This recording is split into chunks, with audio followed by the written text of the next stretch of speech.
Good morning, children. In the last class, when we were revising the chapter, we had reached to the fact, we had discussed about the atmospheric pressure and the devices required to measure atmospheric pressure. Now, today we'll start with variation of atmospheric pressure with altitude.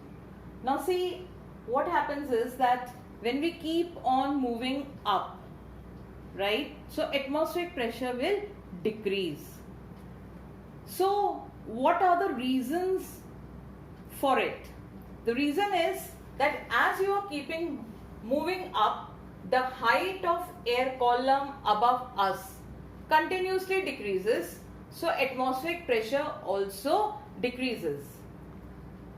Second is that as we go up, the density of air decreases, so the atmospheric pressure decreases. And you know, this also relates, we know the formula P is equal to H rho G, that pressure is dependent upon the height and density.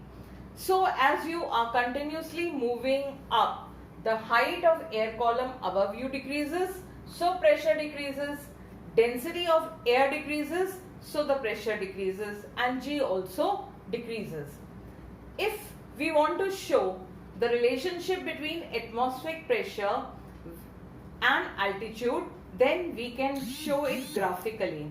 For drawing a graph, this is the graph that is drawn. On the x-axis we have altitude in kilometers, and on the y-axis we have atmospheric pressure in centimeters of mercury. You know, in a barometer we use mercury and we measure the atmospheric pressure in terms of the height of mercury column. So here it is starting with 76, and just see, it is a curved line. It is not going to be a straight line. This will be a wrong graph.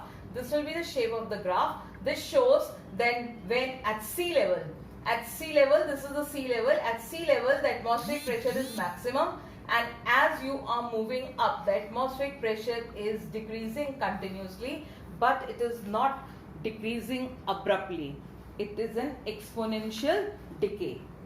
Now, this decrease in atmospheric pressure with altitude results into certain consequences. For example, when we people go up, then the pressure inside us is balanced according to the sea level. So inside there is high pressure, but outside there is low pressure, which may result into breathlessness for people suffering from high blood pressure, or it may result to nose bleeding. Similarly, if you want to go in a flight, then you will always be advised to remove the ink from your fountain pens, because you fill the fountain pens over here, and when you go up, due to excessive pressure inside and low pressure outside, the ink will leak. And you all know that astronauts who go to the space, over there they require special pressurized suits so that it can balance the inside and the outside atmospheric pressure. Now children, you all know that barometer is used for measuring atmospheric pressure. But apart from it, there are other applications of barometer also. Like, first we have is weather forecasting. Now you all know that atmospheric pressure at a place changes with change in temperature and change in humidity present in air.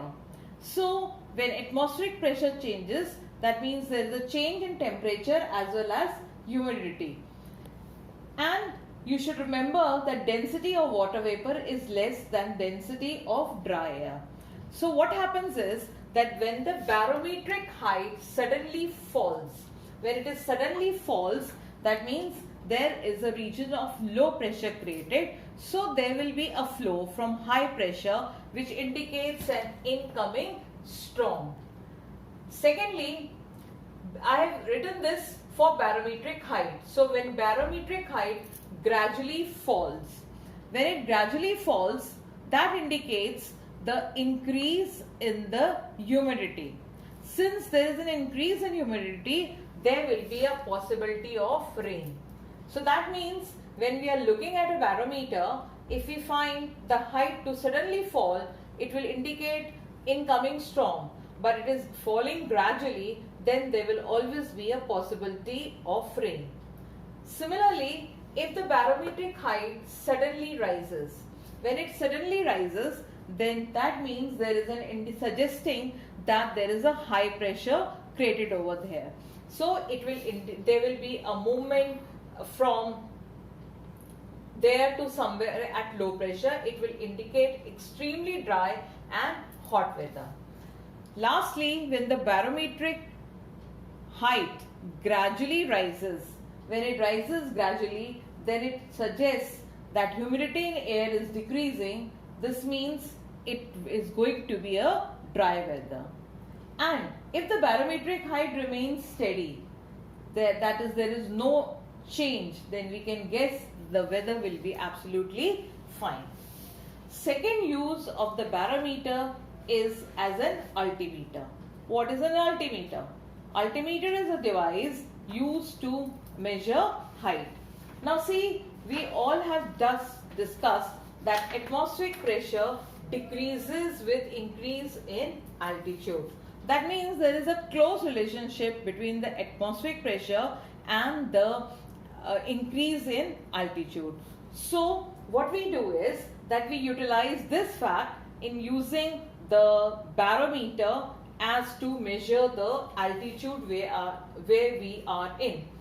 Generally, for using barometers and altimeter, we use aneroid barometer. This is important that you will be using aneroid barometer.